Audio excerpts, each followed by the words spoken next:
अस्सलाम वालेकुम students, study time के साथ मैं हूं तफसीरुल इस्लाम और इस क्लास 10th के स्टूडेंट्स के लिए आज जो हमारा लेक्चर है वो है रिफ्लेक्शन ऑफ साउंड और इको। देखिए इको क्या चीज होती है कि कभी भी आपने नोटिस किया होगा स्टूडेंट कि खाली घर में हम जब कोई ताली बजाते हैं तो हमें उसकी आवाज महसूस होती है बाद में। ठीक, ये आम तौर पे खाली घर में होता है, थोड़ा बड़े घर में होता है, बड़ी जगह पे होता है। बड़े हॉल में अगर खाली है और चा उसमें हम इस तरीके से क्लैप करें, तो हमें आवाज़ बाकायदा सुनाई देती है।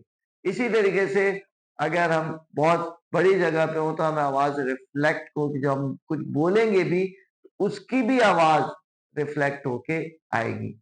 तो इसका जो रिफ्लेक्शन है, रिफ्लेक्शन ऑफ साउंड या रिपिटेशन ऑफ साउंड, सही है, ये कहलाता है इको।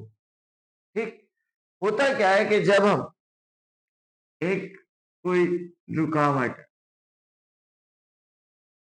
और यहाँ पे कोई शख्स है जो बोल रहा है या साउंड जनरेट कर रहा है, चले चले ऐसे ही बना देते हैं।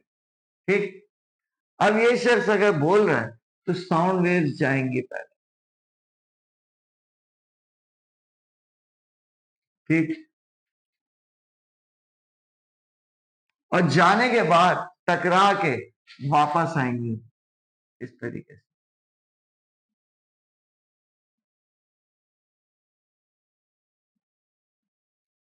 तो जब साउंड वेव टकरा के वापस आएगी तो उसको लगेगा कि जो मैंने बोला है वही दोबारा रिपीट हुआ।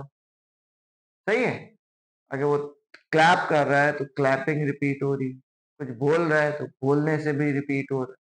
ठीक, इसको हम कहते हैं इको। लेकिन स्टूडेंट्स, अब हम कहेंगे कि नॉर्मल जिंदगी में हम इको का सामना इतना नहीं कर पाते। उसका क्या रीजन है?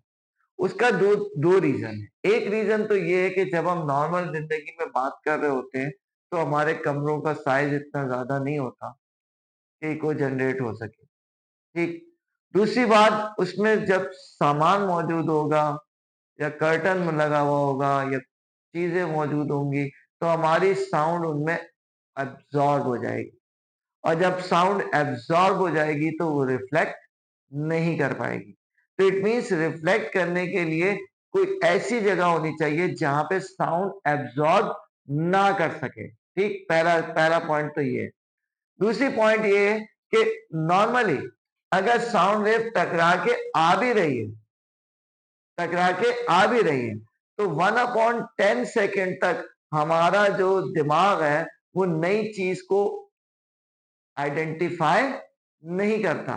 मैं एक मिसाल देता हूँ कि हम जब कार्टून देखते हैं तो उसमें जो है वो हमें लोग चीजें मूव करती हुई नजर आती हैं।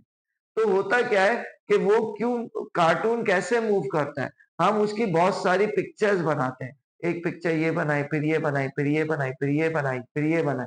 ठीक, जब फॉर एग्जाम्पल अगर मुझे पेन मूव करना है तो पहले यहाँ से पकड़ूंगा, फिर यूं, फिर यूं, फिर यूं, फिर यूं, फिर यूं, ये सारी डायग्राम बनानी होगी।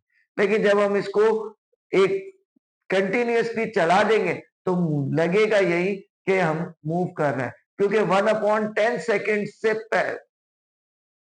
के बाद, यानी कि 1/10 सेकेंड से पहले ये तस्वीर आनी चाहिए, फिर 1/10 सेकेंड से पहले ये तस्वीर आनी चाहिए। तो हमारा जो ब्रेन है वो आइडेंटिफाई नहीं कर पाएगा कि ये अलग अलग पिक्चर्स हैं या ये मूव कर रहे हैं। बिल्कुल इसी तरीके से 1/10 सेकेंड के बाद हमारा ब्रेन आइडेंटिफाई करता है।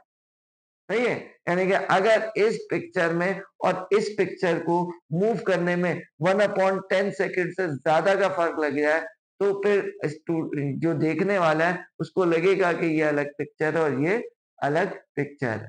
ठीक, तो स्टूडेंट्स, ये हमारे ब्रेन की एक एबिलिटी है कि 1/10 सेकेंड तक जो है वो चीजों को आइडेंटिफाई नहीं कर सकता। तो सबसे पहले तो देखें, इको की आप डेफिनेशन लिख लें। The repetition of sound after reflection is called echo. The, the repetition of sound after the reflection is called echo. पहले तो ये लिखें। अब हमने कहा कि 1/10 सेकेंड का डिस्टेंस होना चाहिए, 1/10 का से ज्यादा का टाइम होना चाहिए इको सुनने के लिए। अगर मैं बोल रहा हूं और साउंड टकरा के 1/10 सेकंड से पहले मेरे कानों से टकरा गई तो मुझे इको नहीं सुनाई देगा, क्योंकि मेरा ब्रेन उसको आइडेंटिफाई नहीं कर पाएगा। 1/10 सेकंड के बाद हम उसको आइडेंटिफाई कर सकते हैं। ठीक, तो बिल्कुल ऐसे ही है कि अगर हमें इको सुनना है तो मिनिमम डिस्टेंस कितना होना चाहिए। हमने last time speed of sound पढ़ी थी कि स्पीड ऑफ साउंड होती है 330 या 3 रूम टेम्परेचर पे हम कह देंगे 340 मीटर्स पर सेकेंड, क्योंकि टेम्परेचर इंक्रीज करने से स्पीड ऑफ साउंड इंक्रीज करती है। तो हमने कहा स्पीड ऑफ साउंड 340 मीटर्स पर सेकेंड है, और टकरा के वापस आने में जो टाइम है वो कितना टाइम होना चाहिए, 1/10 सेकेंड होना चाहिए। क्योंकि अगर 1/10 सेकेंड से पहले साउंड टकरा के आ गई तो हमारा ब्रेन उसको अलग आइडेंटिफाई नहीं कर पाएगा। यही हमने कहा। तो टाइम है हमारे पास ये, स्पीड है हमारे पास ये। अब मिनिमम डिस्टेंस कितना होना चाहिए, मिनिमम डिस्टेंस, चले हम पहले ये देखते हैं मिनिमम डिस्टेंस। इस टाइम में साउंड वेव गई भी है और आई भी है, तो जो हम डिस्टेंस निकालेंगे उसका क्या हो जाएगा, ये हाफ हो जाएगा।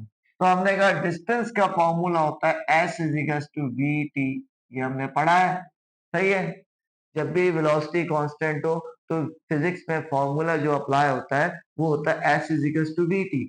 अब हमने कहा S मालूम करते हैं, V हमारे पास है 340 और टाइम है हमारे पास 1/10 या 0.1, बात एक ही है। ठीक, तो 0 से 0 कैंसिल हो गया, तो डिस्टेंस कितना होना चाहिए, 34 मीटर साउंड का डिस्टेंस ट्रेवल कर रही है। अब यहाँ पे देखें 34 मीटर्स पे साउंड वेव गई भी है और आई भी है, तो मिनिमम डिस्टेंस क्या हो जाएगा, मिनिमम डिस्टेंस इसका हाफ हो जाएगा, क्योंकि 34 में तो जाने और आने दोनों का डिस्टेंस है।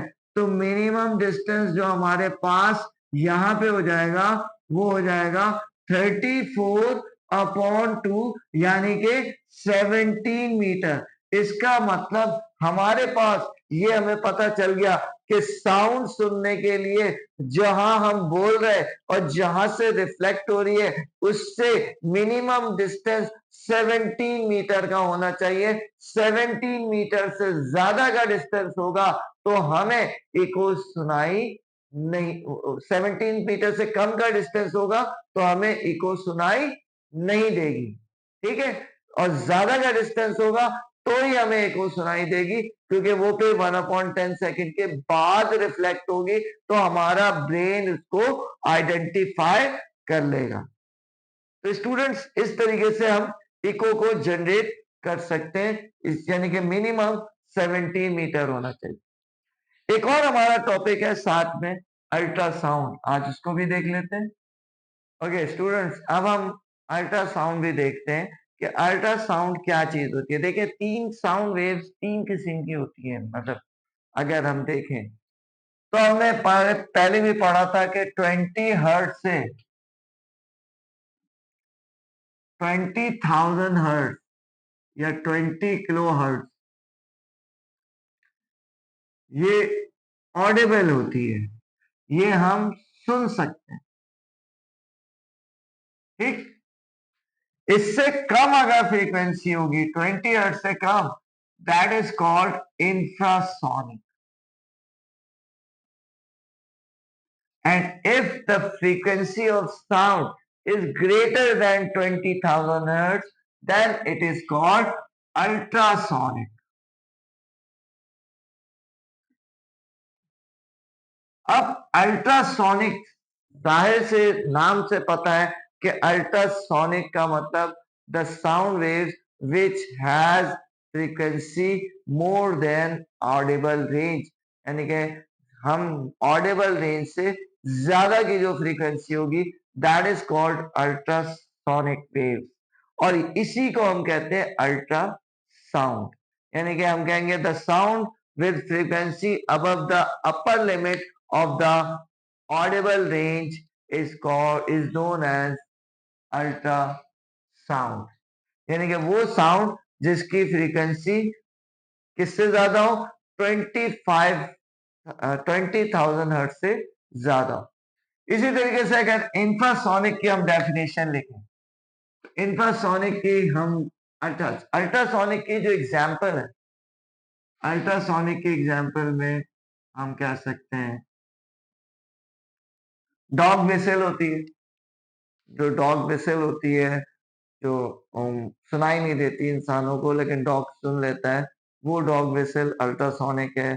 इसी तरीके से जो बैट्स बैट्स होती है ना, वो हमारे बिल्कुल करीब आके फास्ट रास्ता चेंज करते हैं। तो वो क्या करते हैं कि वो अल्ट्रासोनिक वेव्स जनरेट करते हैं, और वो जब किसी चीज से टकरा के वापस आती है तो उन्हें पता चल जाता है कि सामने कोई चीज है, क्योंकि उनकी आंखें नहीं होती। तो अल्ट्रासोनिक वेव्स की वो भी एग्जाम्पल है।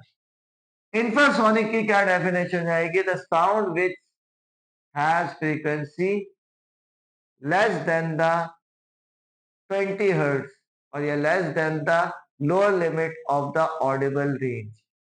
Less than the lower limit of the audible range, it is called infrasonic.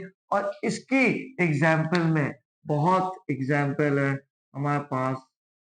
Earthquake आता है, अर्थक्वेक जो आता है वो इंफ्रासोनिक वेव्स होती हैं। Basically these are also sound waves, लेकिन क्योंकि उनकी फ्रीक्वेंसी कम होती है तो वो हमें सुनाई नहीं देती, और उसमें भी कंप्रेशन एंड रेफेक्शन होता है जिससे जमीन हिलती है।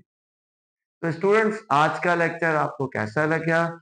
हमारे लेक्चर को अगर पसंद आए तो इसे लाइक करें, अपने फ्रेंड्स के साथ शेयर करें, और हमारा चैनल सब्सक्राइब करना ना भूलें, और नेक्स्ट वीडियो का इंतजार करें। जब तक के लिए अल्लाह हाफ़िज़।